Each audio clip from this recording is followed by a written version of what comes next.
Hey guys, what's going on YouTube? As I'm out working on a repair today, I got to thinking that I haven't posted part 2 of my Tesla supercharger issue.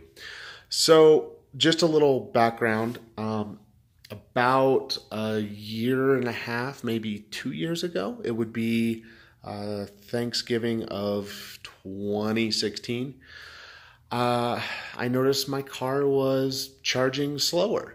And what really kind of brought the issue up for me was I noticed my cooling fans were no longer kicking on.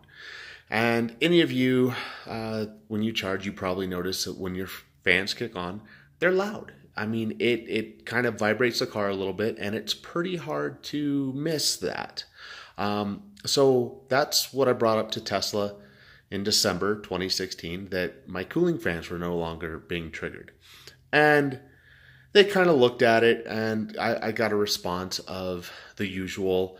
And when I say the usual with Tesla, they usually give you a lot of if and kind of answers, like, well, it could be the weather. It could be the charger. It could be the state of charge on the battery. It could be just everything, so they have a lot of stuff to point to that could be the issue, essentially, which is kind of a non-answer is how I feel about it.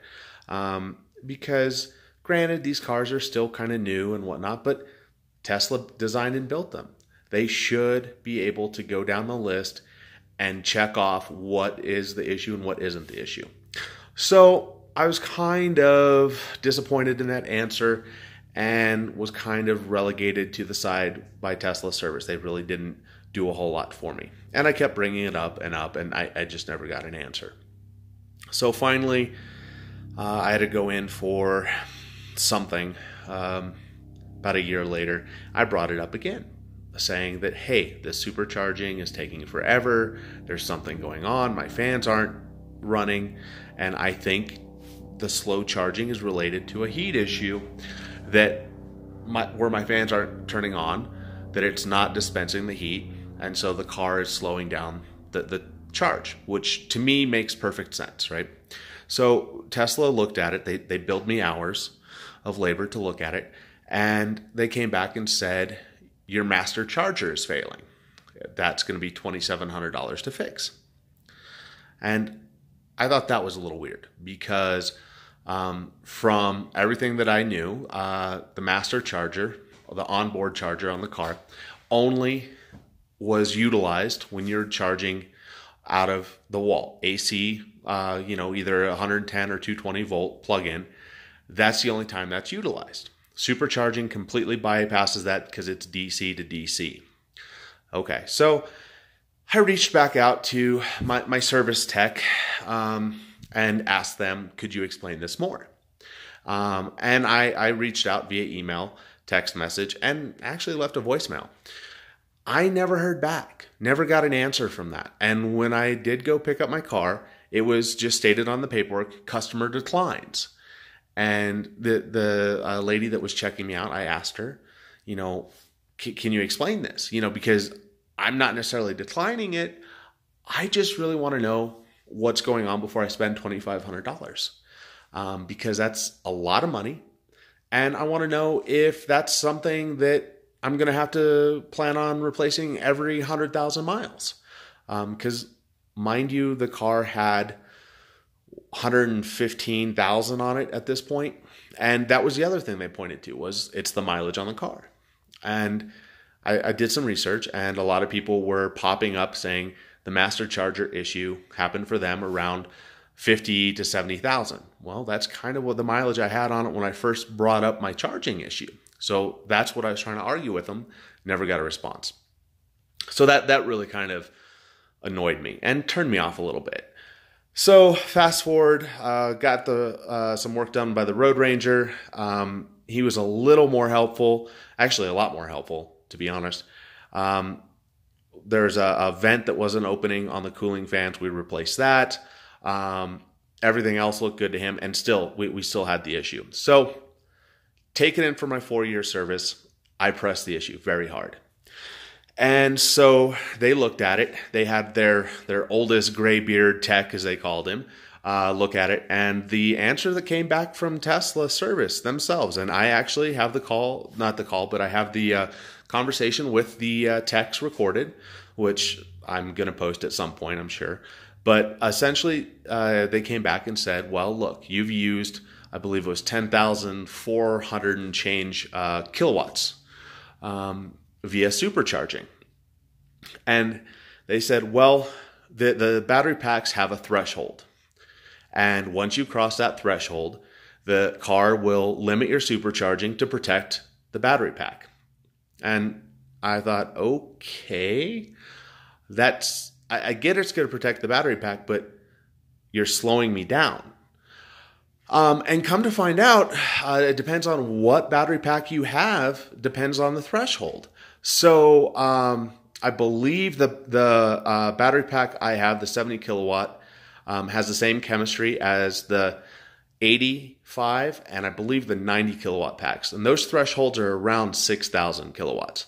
The 100 kilowatt packs, those thresholds are around 4,000. So what was really interesting to me is this is not documented by Tesla. This is not put out there at the time of purchase, because when you purchase the car, they're always saying the supercharger network allows you to drive this car like a normal car, which is wonderful. So there's no need to have a second vehicle, an ICE vehicle, internal combustion engine.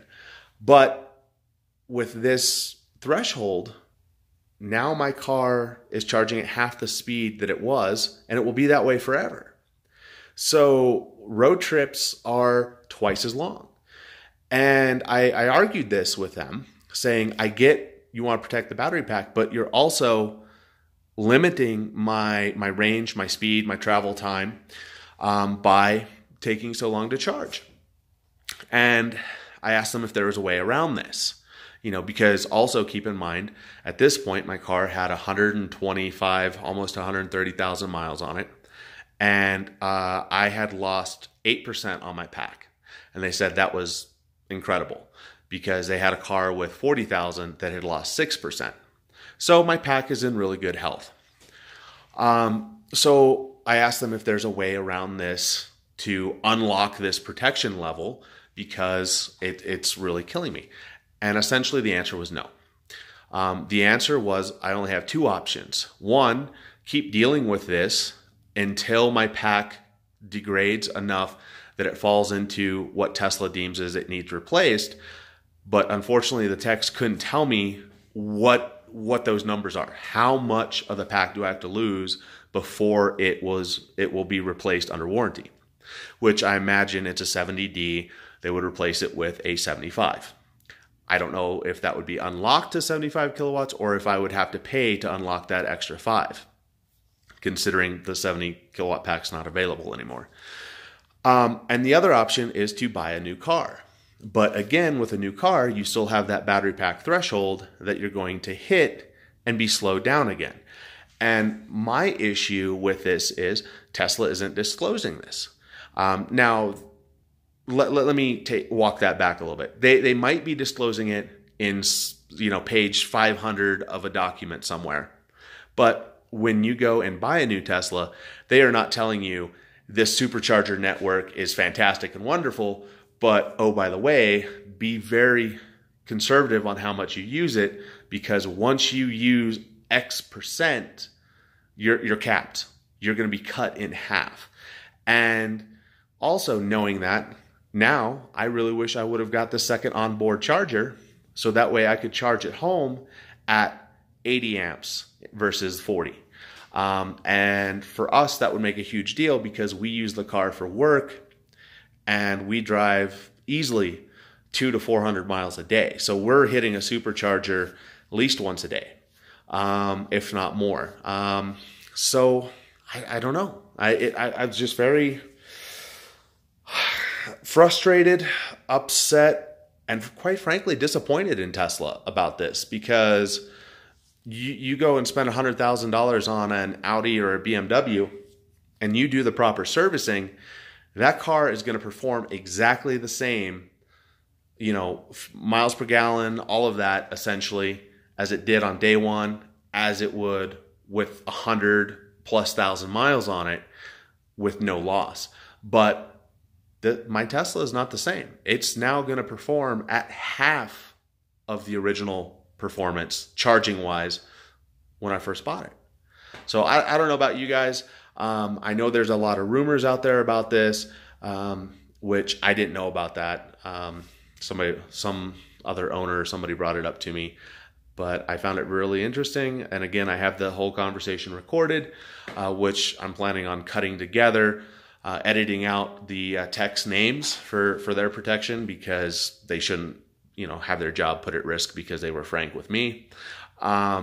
And I'm going to post that in a podcast at some point. But for now, I just wanted to give a update on just what I found out after taking my car to Tesla service and trying to get the supercharger resolved. And come to find out that I didn't need a master charger. They told me that was a miscommunication. They don't know why I was told that or anything. So that's kind of a little concerning, because I feel like they fly by the seat of their pants. And this isn't the only time I've had that happen. So my advice to everybody is, whenever you talk to Tesla, get it in writing, get the voicemails, get the names, and get pricing, because there's multiple times I've gone in and what I was quoted is not what I got. The price when I got to the point of sale to check out, it was more. And if you argue it with them and you have the emails, you have the voicemails of no, Steve told me it was going to be $75, they will honor it. But you've got to be on your toes with them, unfortunately. Well, thanks so much, guys. We'll talk to you soon.